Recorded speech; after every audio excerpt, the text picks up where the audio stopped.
شرافت کے لبادے میں بڑے عیار پھرتے ہیں. صرف فضائل اعمال والا معاملہ نہیں ہے.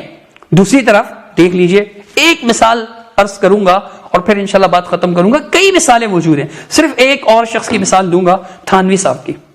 تھانوی صاحب کے بارے میں طارق مسعود صاحب نے کیا فرمایا کہ جنہوں نے ان کو نہیں پڑھا اس کو کچھ بھی نہیں پتا.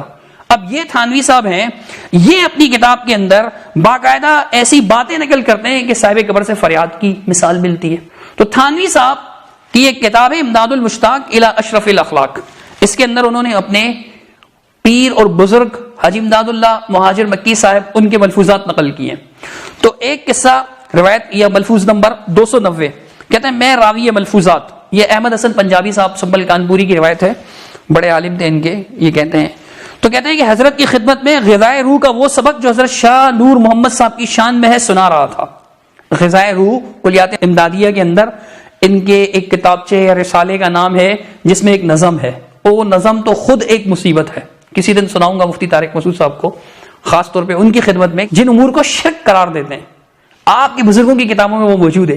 پھر کہتے ہیں کہ جی ہمارے اکابر کی کتابوں کی باتوں کو اٹھا کر اس پہ شرک و کفر کے فتوے لگاتے ہیں نا، وہ کرامت ہے. یہ کون سی کرامت ہے؟ قبروں پہ جا کے فریاد کر رہے ہیں، یہ کرامت ہے یا شرک ہے؟ آپ خود اس کو شرک قرار دے رہے کہ نہیں جی وہ عاجز ہے، قبروں پر جانے کی ضرورت ہی نہیں ہے، مت جاؤ وہاں پر. اور کہتے ہیں کہ جی ایک بندہ وہ کہہ رہے ہیں کہ جی میں جانے والا تھا لیکن میں نہیں گیا. تو مفتی صاحب کہتے ہیں کہ میں نے کہا چلو یار شکر ایک بندے کو تو ہدایت ملی. ایک فالج زدہ آدمی کا فون آیا میرے پاس، آدھا دھڑ اس کا کیا ہے؟ فالج. اس نے کہا میں مزار پہ جانا چاہتا تھا تو میں نے آپ کا بیان سنا، میں نے جانے کا ارادہ ترک کر دیا. میں نے کہا چلو ایک آدمی کو ہدایت ملی اللہ کے فضل سے. ہدایت ملی کا مطلب وہ گمراہ تھا. تو یہ گمراہی آپ کی کتابوں میں کیا کر رہی ہے مفتی صاحب؟ کیا یہ قابل اصلاح نہیں ہے؟ میں یہ نہیں کہتا کہ آپ ان کو کافر و مشرک کہیں، ان پہ فتوے لگائیں، لیکن اتنا تو کہنا کہ یہ غلط ہے، قرآن و حدیث کے خلاف ہے، شرک ہے، واقعی اس کے اندر شرک ہے، دفاع نہ کریں. سنیے قصہ. کہتے ہیں کہ کہا کہ غذائے روح کا وہ سبق جو حضرت شاہ نور محمد صاحب کی شان میں سنا رہا تھا جب عصر مزار شریف کا ذکر آیا کہ مزار کا بھی کوئی اثر ہوتا ہے یا نہیں، اس بات کا ذکر آیا، اس کا بیان آیا.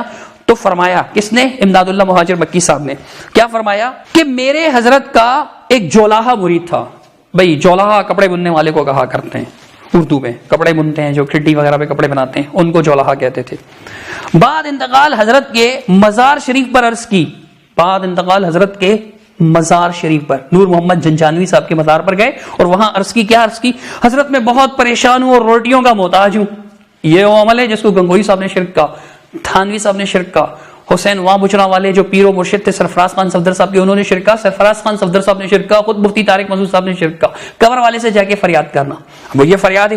کہتے ہیں کہ حضرت میں بہت پریشان ہوں اور روٹیوں کا محتاج ہوں، کچھ دستگیری فرمائیے، کچھ دستگیری فرمائیے. دستگیری کیا ہوتا ہے؟ کہ میرا ہاتھ تھام لی. دستگیری یعنی میرا ہاتھ پکڑ لیجئے. دستگیری ہاتھ پکڑنا، ٹھیک ہے. پیر جیلانی کو کہتے ہیں دوسرے والے، اور یہ ان سے دستگیری چاہ رہے ہیں. حکم ہوا کہ تم کو ہمارے مزار سے 2 آنے یا آدھ آنا روز ملا کرے گا. کیا حکم ہوا؟ کون حکم دے رہے ہیں؟ بینک والا کوئی ٹکسال تھی جہاں آنے کے سکے چھپتے تھے، بنتے تھے؟ نہیں جی، مزار شریف سے حکم ہوا کہ ہمارے مزار سے 2 آنے آدھ آنا روز ملا کرے گا.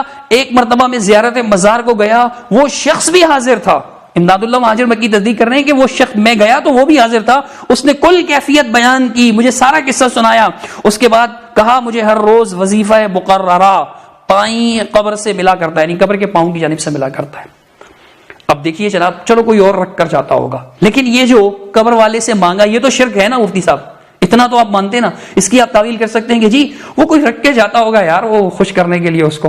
لیکن چلیں ٹھیک ہے، رکھ کے جاتا ہوگا، میں مان لوں گا آپ کی بات، مجھے آپ سے ضد نہیں، آپ کے مذہب سے ضد نہیں، آپ کے ساتھیوں سے ضد نہیں. لیکن آپ اتنی اچھی بات کرتے ہیں، شرک کی تردید کرتے ہیں، شرک کی مذمت کرتے ہیں. اللہ کے واسطے ذرا اس پر بھی غور کیجئے نا. لمبا سمجھ کے مت چھوڑ دیجئے. جب بات تفصیل میں جائیں گے تو لمبی ہو ہی جائے گی. مثالیں آپ بھی دیتے ہیں، دلائل بھی دیتے ہیں، تو اس پر ذرا غور کیجئے گا مفتی طارق مسعود صاحب اللہ کی رضا کے لیے کہ قبر پر جا کر فریاد کرنا شرک نہیں ہے نا. تو یہ آپ کے اشرف علی تھانوی صاحب نے نقل کیا ہے. کریں گے کیا بھلا اصلاح جو خود بد عقیدہ ہیں، کریں گے خود بد عقیدہ ہے، وہ تم کو کیا دوا دیں گے جو خود بیمار